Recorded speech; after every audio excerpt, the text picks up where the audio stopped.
Today on the Stoney Ridge Farm Channel, we're digging ditches and laying some wire, baby. It's gonna be a good time. Finally gonna get power to the mega shop. Or are we? I ain't afraid of work. I ain't afraid of play. I ain't afraid to get the job done and do it my own damn way. I ain't afraid of life. Times like this. If you mess with my freedom, I'll tell you just what you can kiss. That's right. Hey there folks, this is Josh, Stoney Ridge Farmer. Welcome back to another beautiful day here on the Stoney Ridge Farm. This is Dad's old Farmall tractor. Today we've got some activity, we've got some action. Finally, the power company is bringing in power today. So, well, kind of bringing in power today. Today we're going to take you around, we're going to show you and tell you what you need to expect if you are putting new power service in on your rural property. And you can see right here, got a nice big deep trench. Lots of fun going on here on the farm. We'll take you up to the mega shop, we'll show you the shop, we'll talk to you a little bit about it, and we'll tell you about what we're experiencing here in this day and age building our shop. Materials are hard to come by, guys. It's insane how long it's taking to get anything done right now in this economy. I don't know. If you're not working, go back to work, right?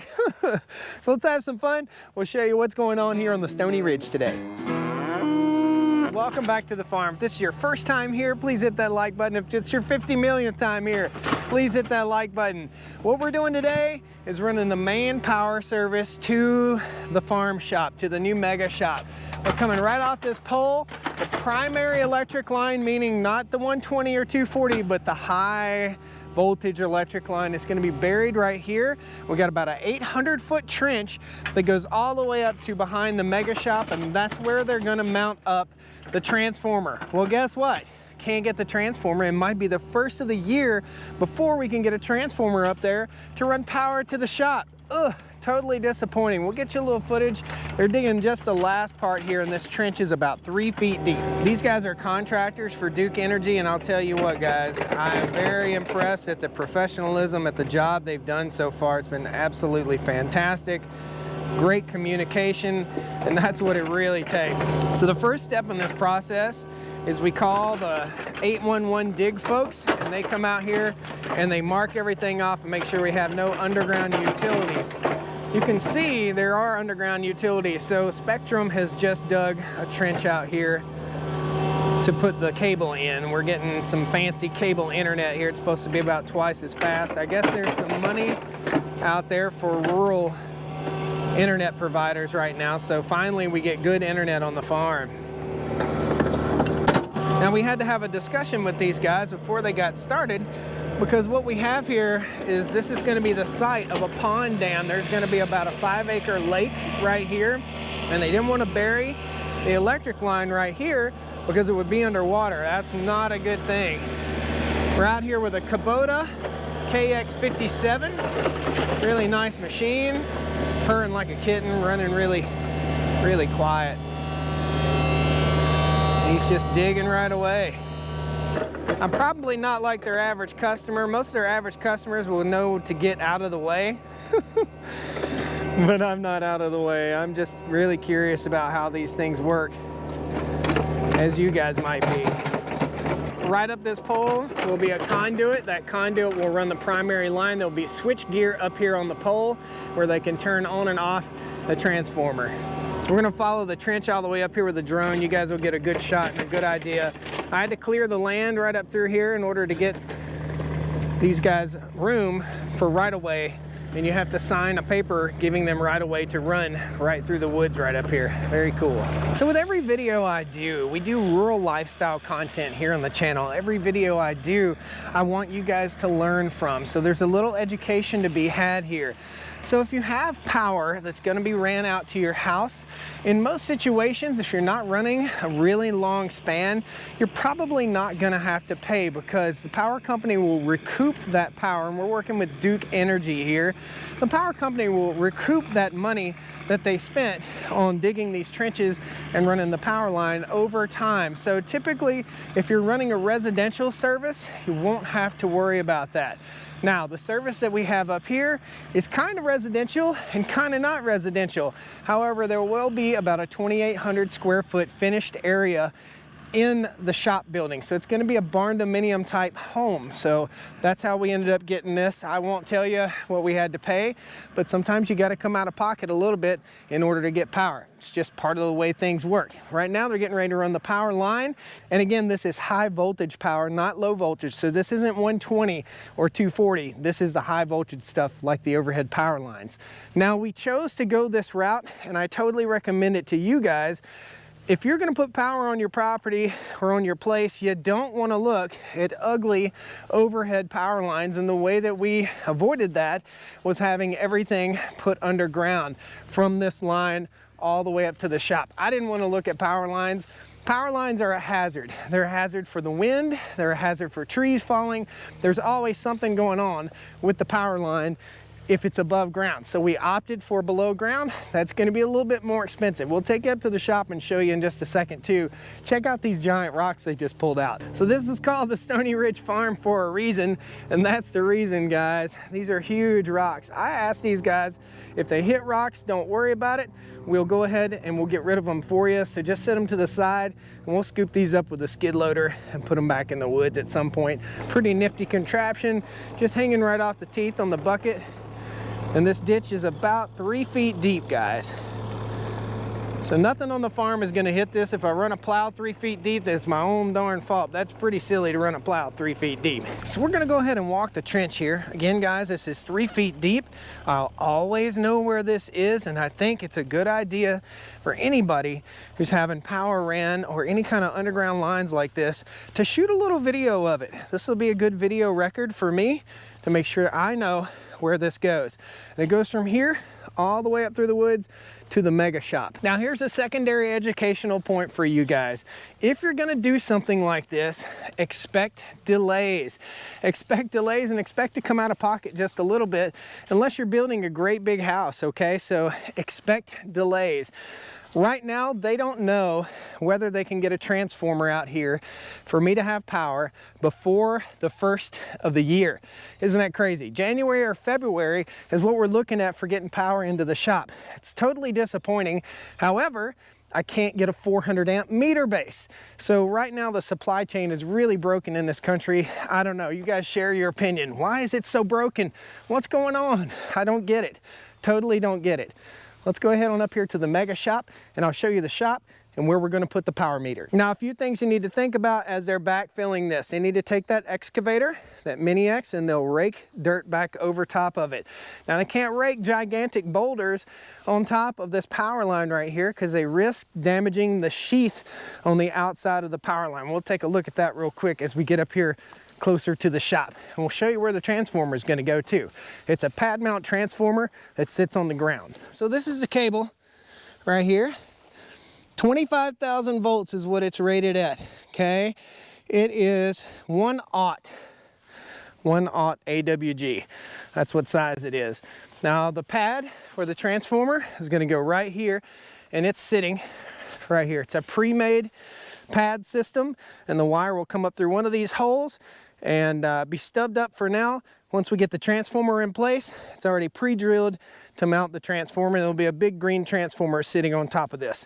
We'll go from this ditch, and I will have to trench up to right there where we'll have our meter base. Now you notice drain lines. There's a drain line here, there's a drain line on each gutter right here. I've got to come through here with my own trencher and trench out these drain lines to get the water that falls off of this building down the hill without eroding the backside of this. I'll post a link at the end of this video to the backfilling right here. I had to put about 30 loads of dirt right in here just to help backfill it. And then we'll put some topsoil on this and it'll be just like a backyard. It'll be nice and smooth. So power is going to come in right here. There'll be a conduit ran right up. There'll be a meter base right there. We'll go on inside real quick. We'll show you what that'll look like. So inside, this is the mega shop, 50 feet wide by 112 feet long. This is the Mega Dream Shop, guys.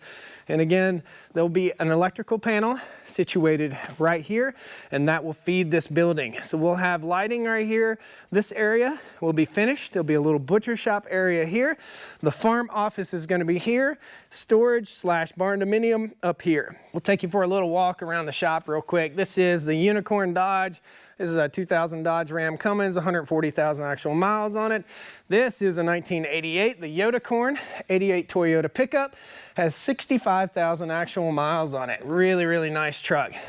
This is red Yoda, about 300,000 miles on it.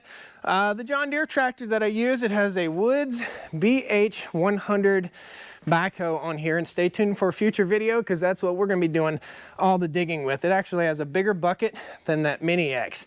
We don't use the John Deere tractor much anymore. Mostly we just use the little TYM tractors. This is a TYM T254 with a backhoe, and we may end up just using it. It is a beast of a little backhoe. Got a couple ATVs that I use on the farm. Toro mower and Pride and Joy. This is the 68 Bronco. We're gonna have a video real soon getting that 68 Bronco running again. That is going to be awesome. Let's go out the front door so you guys can understand why we call it the Mega Shop, because it is huge. Out front, I chose to do a few different things. So the farm office has a front door like a standard house would have. We have commercial doors, one on the front, one on the back, one on the side. I did 10 by 10 doors here. So this is 10 feet wide. All three of these are 10 feet wide. And this one is 12 feet wide by 16 feet high. That way I could get in the monster TYM tractor right here with the Batwing. Or if I had a semi truck or a dump truck, I could get it in there. Guys, there'll be a link right up here, bam. So you can see the build of the Mega Shop. The Mega Shop has been a major, major undertaking, and I'm 100 grand over budget. Unbelievable, what a job. But when I have this, when it's all said and done, which might be 5 years from now, I'll have something really cool that I can use on the farm. So it's important to know that there's gonna be concrete poured out right here. It's gonna be about 20 feet out from here. All these gutters have to be plumbed in also. So all that work has to be done before I put what we call the apron on here. There'll be an apron and there'll be a front porch. It'll be a covered front porch. There'll be a sidewalk that goes right alongside here, and our water and sewer and all that stuff will go out the back corner if we decide to put toilets and stuff like that in here. So that's it. I use standard house doors for this portion of the building, and they're sturdy, they're steady, they're good to go. Really, really like it. This is the butcher shop door. There'll be a rail system that comes out right here where we can bring animals in to butcher on a rail system and save our backs. Either that, or we'll just use that little TYM tractor, raise them up and bring them in there. So that's the Mega Shop. That's what's going on. And what you need to expect if you're running power to a building like this, if it's an agricultural building, you're gonna have to come out of your pocket. You're gonna have to come out from anywhere from $1,000 to $5,000 in order to get something like this done, guys. So it's something to really consider into your cost predictions for your building. Like I said, we're almost $100,000 over budget on this.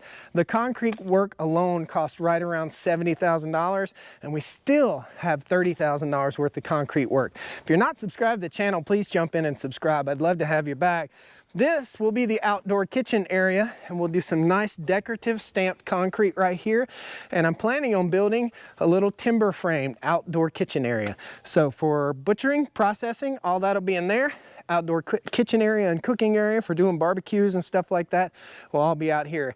This is a multi-purpose farm building, pretty much. Anything and everything country life is going to be done right in that building.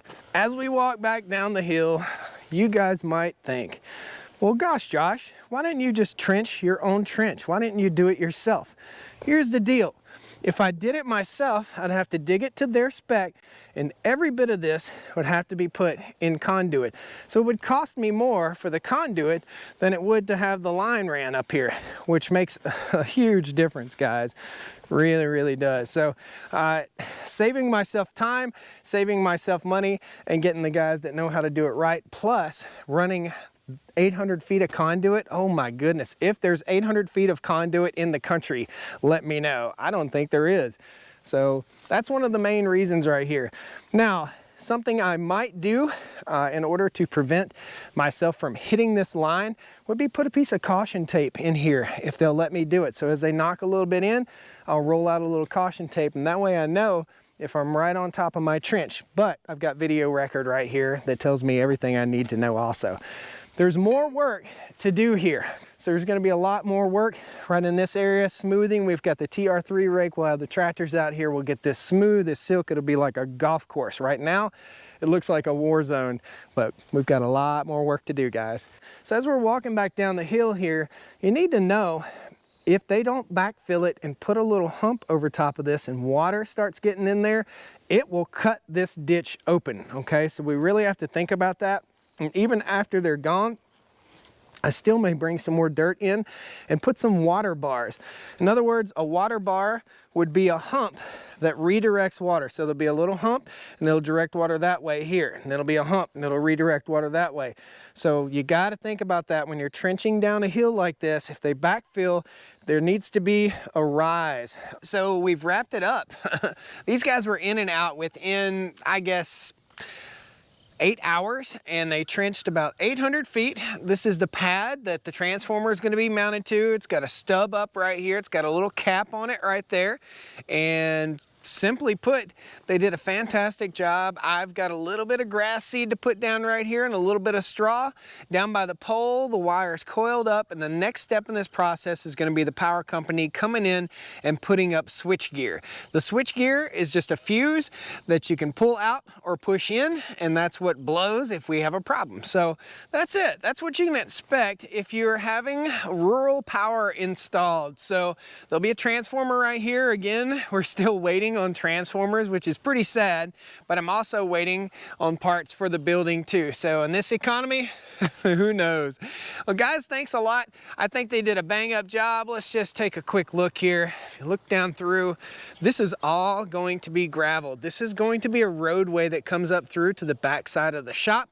That'll be in a future video, building the roadway. So guys, thanks a lot. Please hit that like button, jump in, subscribe to the channel. I hope now you know and understand what it takes to get power up to a rural property just like this. Thanks guys, we'll see you in the next video on the Stoney Ridge Farm. Come on down to the Stoney Ridge, bring your wife and bring your kids. We're living life pure and sweet.